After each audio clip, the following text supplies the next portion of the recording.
डरने और घबराने की जरूरत नहीं है। अगर कोई हम पर जुल्म कर रहा है, चाहे जुल्म करने वाला मुसलमान हो।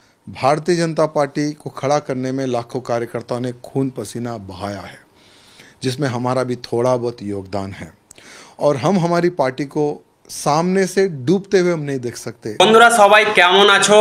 আপনাদের মধ্যে অনেকে আমাকে কমেন্ট করে বলছিলেন টি রাজা সিং কি পার্টি ছেড়ে এমআইএম পার্টিতে জয়েন করবে।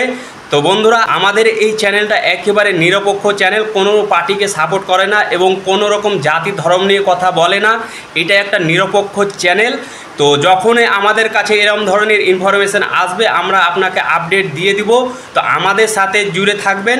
তো চলুন বন্ধুরা আপনাদেরকে আমি এমএলএ টি রাজা সিংয়ের একটা ইন্টারভিউ দেখাতে যাচ্ছি, যেটা আজ তাক নিউজ চ্যানেলকে দিয়েছে।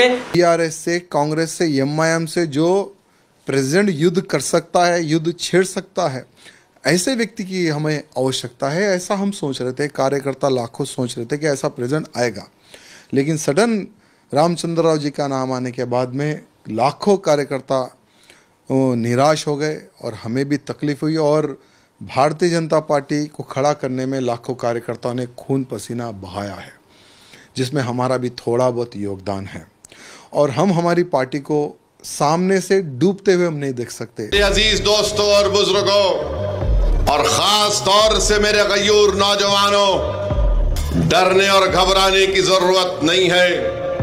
अगर कोई हम पर जुल्म कर रहा है, चाहे जुल्म करने वाला मुसलमान हो, हिंदू हो, कोई हो, अल्लाह जुल्म को बर्दाश्त नहीं करता। তো বন্ধুরা যেমন কি আপনাদেরকে আমি ভিডিও দেখালাম, এই ভিডিওর ব্যাপারে আপনাদের কি মতামত নিচে কমেন্ট বক্সে লিখে অবশ্যই জানাবেন। তো বন্ধুরা আই হোপ আপনাদের ভিডিও পছন্দ হয়েছে। যদি পছন্দ হয়ে থাকে তাহলে একটা লাইক করে দিবেন।